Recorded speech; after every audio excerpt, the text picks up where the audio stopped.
For the past few months, I've been investigating a particularly cruel crime.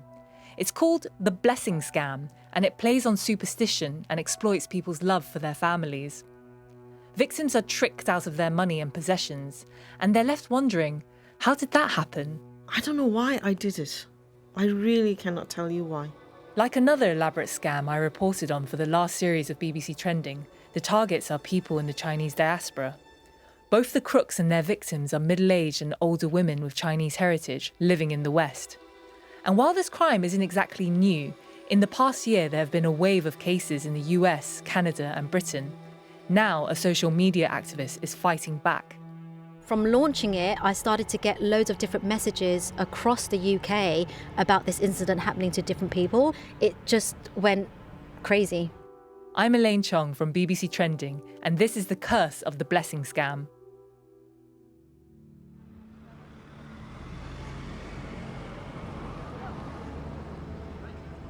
In some ways, the blessing scam is an elaborate piece of criminal street theatre. There's a well-rehearsed script that's acted out for an audience of one, the unsuspecting victim, like Meng Ni. I was on my way going to yoga, walking towards Harrow Road. That's where the yoga centre is. At the traffic lights on Harrow Road, one lady just touched my arm and I jumped. And then she spoke in Cantonese.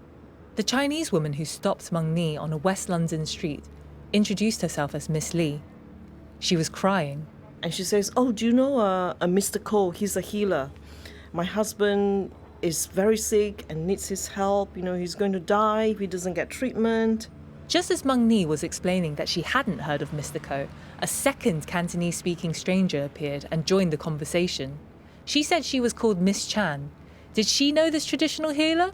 Miss Chan said, "Yeah, actually I do. I know the way to the healer's the home. It's down this way." And she said, "You come with me because this lady approached you first."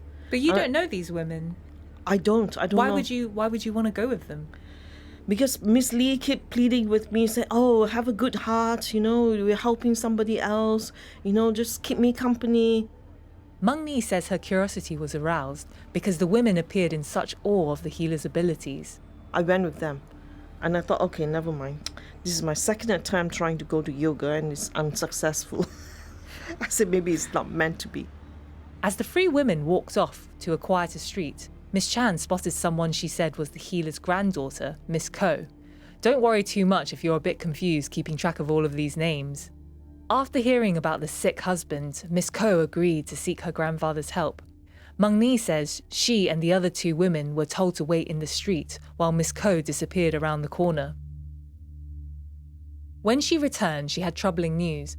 Through his mystical powers, the healer had apparently discovered Miss Lee's husband wasn't the only one in danger. He miraculously seemed to know all about Meng Ni, her marriage problems, the pain in her right leg, things Meng Ni says she hadn't mentioned. And Miss Koh said the healer had also worked out the cause of her misfortune. At the age of 51, you step on some dirty stuff. You know, in Chinese terms, dirty stuff means dirty spiritual stuff. You step on it, so it's affecting your health, your family. You know, that's why you have pain running down on your right leg. Stepping on dirty stuff. It's an expression that basically meant Meng Ni had somehow offended an evil spirit, which was now sending her bad luck. And then she says, and with your son, something is going to happen to him within these 3 days. He's going to have an accident and he's going to die immediately. I jumped and I was like in tears. You know, how could something bad like this? So she put the fear in me. Then she says, yeah, you know, but Mr. Koh the healer can help.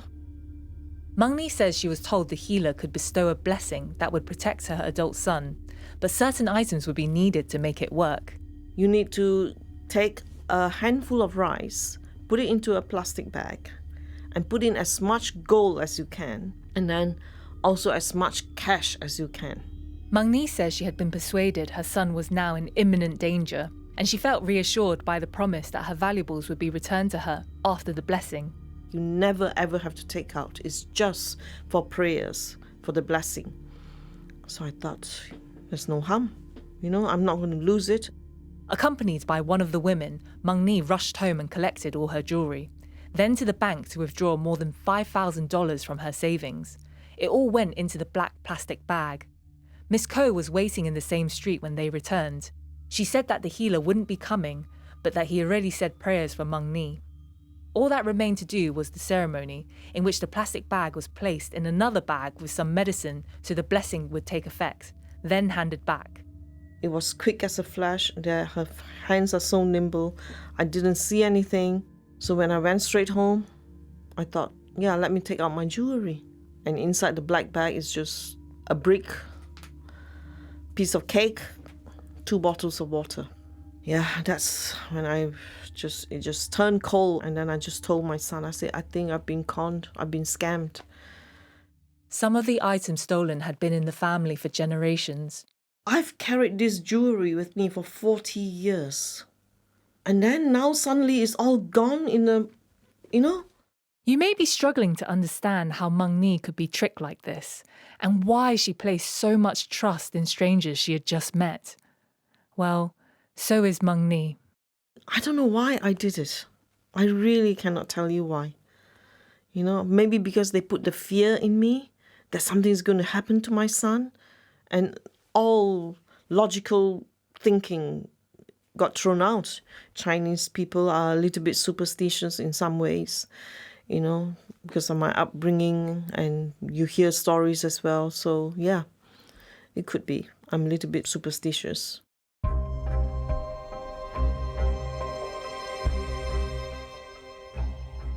Meng Ni's experience is a textbook example of a blessing scam. The victims I've spoken to all tell strikingly similar stories, from the distraught stranger to the evil spirits threatening a relative. Even the name of the fictional healer is the same in many cases. In my last trending investigation, I looked at scammers who pretend to be Chinese police to extort money out of Chinese people living in the West. They sometimes groom their victims for weeks before demanding any money. The blessing scam is much faster. In Meng Ni's case, the whole con only took about 3 hours, from beginning to end. Lisa Mills is Senior Fraud Manager with the charity Victim Support. She says the setup is designed to reel victims in quickly. I think this particular scam is so successful because you are getting people that mirror you in terms of, they look like you, they're female, they could possibly be of a similar age to yourself. They are speaking your own language. It's a gentle introduction, and then they will be working up, won't they, towards, well, this is what needs to happen next. And then if another person joins the scenario, you already feel at ease with that first person. So you're not necessarily seeing any red flags that make you walk away. Reports about the blessing scam seem to have first surfaced in Hong Kong around the start of this century. It's since spread across the Chinese diaspora, with police in the US and Canada both issuing warnings over the past year. Anqi Shen is a law professor at Northumbria University in the north of England. She's also a former Chinese police officer. She believes the blessing scam is the latest example of a centuries-old tradition of street crime that exploits spiritual beliefs. It's well known within the community that older Chinese people are likely to keep cash and certain valuable items within easy reach at home. And it's those things which victims are told to bring to be blessed. Chinese people tend to keep some valuable jewelries, especially pieces made of gold, silver, jade. Themselves are believed to hold protective powers. So it is commonly believed that valuable items which have been blessed offer even greater protection. And I think that also plays an important role in this crime. So the producer in me is trying to always fix something or find solutions. This is Tue Van Huynh. She's a theatre and film director turned activist. If you are a victim or know someone who has fallen victim of the blessing scam, please do contact me for a chat or assistance. That's part of an Instagram video for Tue's Blessing Scams Victims campaign. Tue is how I first heard about this story. She got in touch after hearing my investigation about fake Chinese police. Tue says her campaign began after her elderly mother was scammed in May. Her mum was out shopping in East London when 3 women, playing the same roles, persuaded her that Tue's brother was threatened by evil spirits. Tue showed me CCTV footage she tracked down of her mum with the scammers. You can see her mum handing over a bag to be blessed. It was only later she discovered her valuables had been switched for bottles of water. I understand that we're not going to get things back, but there is a possibility to prevent more happening and scaring the criminals into thinking that they can't do this. As well as raising awareness, Tue says she's also fundraising to pay for counselling for victims. There's this whole feeling of shame and guilt. Some of them haven't even reported it to the police. Tue's mother didn't recall what happened to her until the day after. The experience hit her really hard.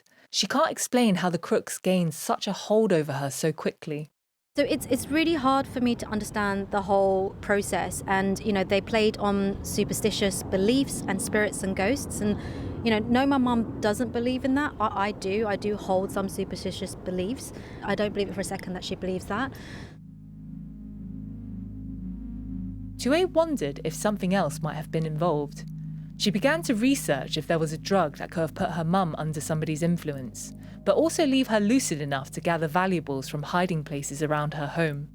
I kind of gleaned that it's a possibility that there's this drug called the devil's breath. Tue's theory is really quite extreme. But then so is devil's breath, or scopolamine to use its proper pharmaceutical name. As its nickname suggests, it's a drug with a terrifying reputation. A 2012 Vice documentary branded it the world's scariest drug. Devil's breath is derived from a flower that grows in Colombia, and in the right dose, it can reportedly make people highly suggestible, temporarily compromising a person's free will. When Tue heard about the drug, it seemed to explain what she had seen in the CCTV footage of her mother with the scammers. She just followed every instruction she was given to the point where she was like a zombie, but she was herself, because with the devil's breath, you don't lose yourself. You're just very complicit to whatever is going on and you follow instructions very clearly. And that's exactly what happened to my mom. But how plausible is this?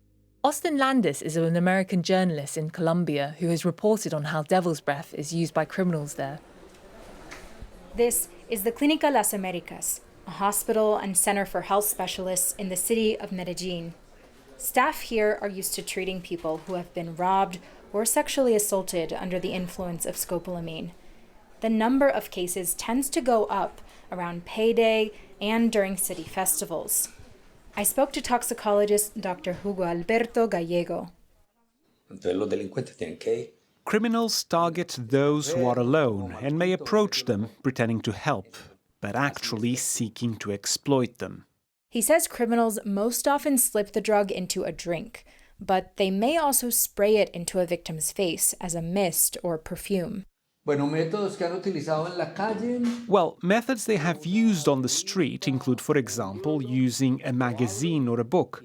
They open it and ask the person for a direction, a phone number, or offer to sell them a book or a Bible. They bring the book or magazine close to the person.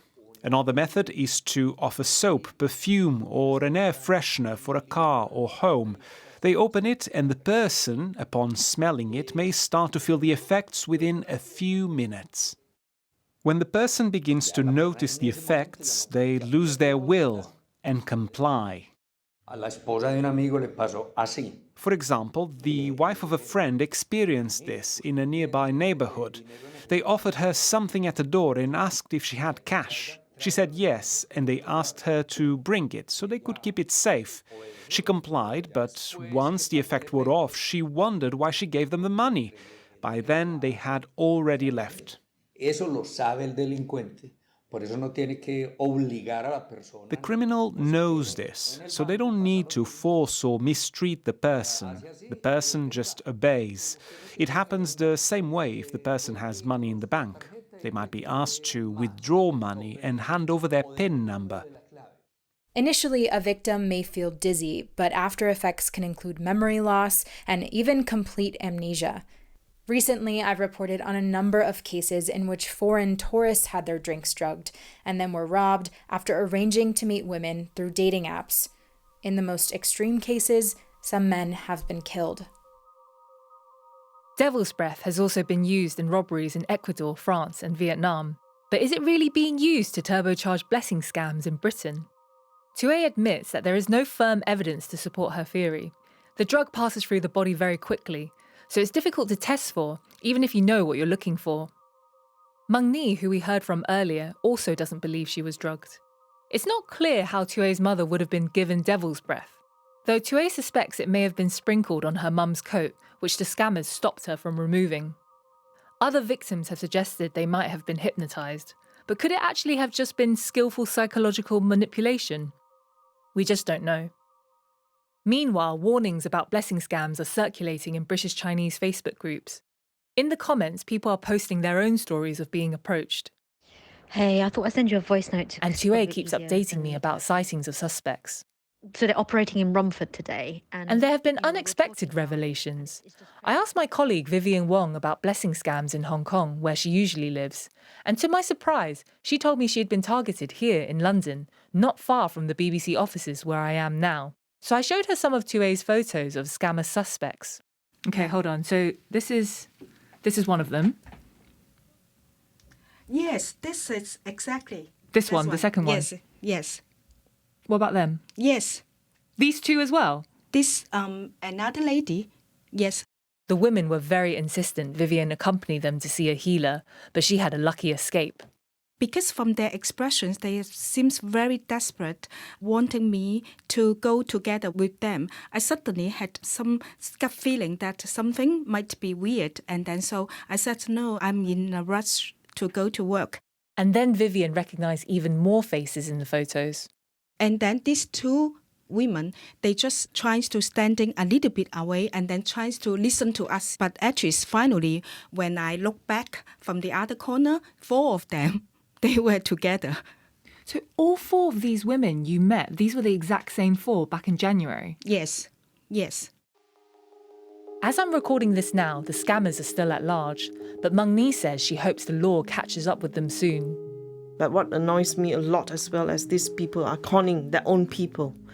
And I told the police I'm willing to do anything to catch these people because these people need to be stopped. That's it for this episode of BBC Trending with me, Elaine Chong. My thanks to producers Ed Main and Marta Palzili. Our editor was Flora Carmichael.